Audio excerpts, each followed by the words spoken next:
mstari wa 17. Karibu Emmanuel. 16. Sura ya 16 mstari wa 16 hadi wa 17.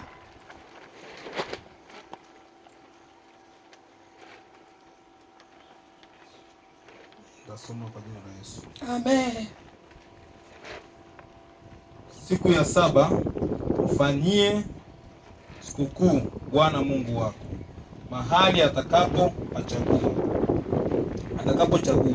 Bwana, kwa kuwa Bwana Mungu wako atakubariki katika maongeo yako yote na katika kazi zako zote za mikono yako, nawe uwe katika kufurahi kabisa.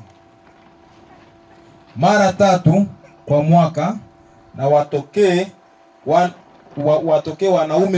wanaume wako wote mbele za Bwana Mungu wako mahali atakapopachagua katika siku kuu ya mikate isiyotiwa chachu, na katika siku kuu ya majuma, na katika siku kuu ya vibanda, wala wasitokee mbele za Bwana mikono mitupu.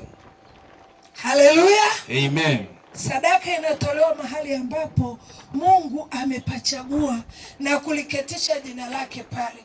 Ukitolea sadaka yako mahali Mungu alipopachagua, na kuambia utastawi, utafanikiwa, utainuliwa kwa namna ambayo si ya kawaida. Ndio maana nimekuwa nikifundisha sana kwa neema sababu usiwe unatoa sadaka kwa kila mtumishi. Ukiwa na sadaka yako piga magoti, mwambie Mungu, naomba uniambie niitolewa wapi sadaka yangu. Bwana Yesu asifiwe. Nilishawafundisha hata watu mnaokuja hapa, nikakwambia hivi, hata Mungu akikuzuia kutolea hapa, usitoe na uwe na amani kabisa. Lakini jifunze kumsikia Roho Mtakatifu wa Mungu. Uende kwa maelekezo ya Roho Mtakatifu, usiende kwa maelekezo ya wanadamu, watakupoteza. Sema amina. Amina. Na usiwe unatoa sadaka kwa mazoea. Bwana Yesu asifiwe. Kuna wengine tangu ulivyoanza Januari, sadaka yako ni 500, haipandagi kiwango 500. Yaani mpaka huo ufahamu umerekodi, mimi sadaka yangu ni 500. Katika utoaji wa sadaka huwa tunakuwa kutoka utukufu kwenda utukufu. Bwana Yesu asifiwe. Amen. Ina maana kama wewe kipato chako labda tuseme ni 50,000, ukawa unaanza kutoa labda kwenye hiyo 50,000 unatoa 5,000. Mungu akikufikisha 100,000 unatakiwa utoe 10,000. Bwana Yesu asifiwe. Akifikisha 200,000 unabadilika kutoka jinsi Mungu anavyokupandisha kutoka utukufu kwenda utukufu. Bwana Yesu asifiwe. Amina. Unajua hili jambo la kutokujua kutoa sadaka limesababisha watu wengi wanakimbia kwenye makanisa wakitafuta mchawi. Kumbe mchawi ni kutokujua namna ya kumtolea Mungu.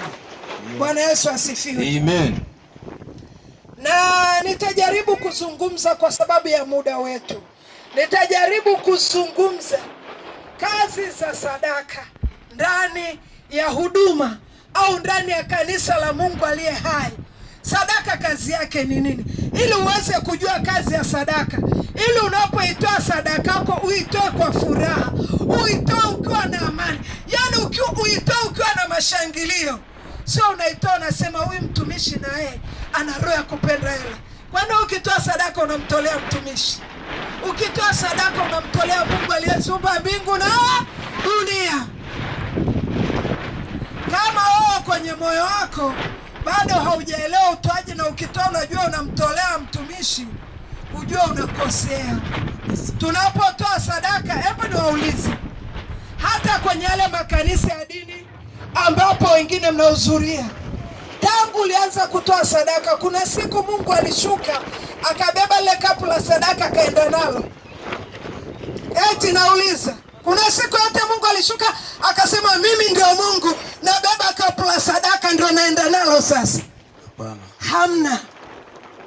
Zile sadaka zinazotolewa, watumishi ambao Mungu amewachagua na kuwaketisha katika hiyo madhabahu, yule aliyepewa ukuhani wa hiyo madhabahu wao, anasimamia zile sadaka ili ziweze kufanya mapenzi ya Mungu. Sema amina. Amen. Na si vinginevyo. Na niwaombe watu wengi mmekuwa mkibeba laana kwa sababu ya kuwanena watumishi wa Mungu vibaya.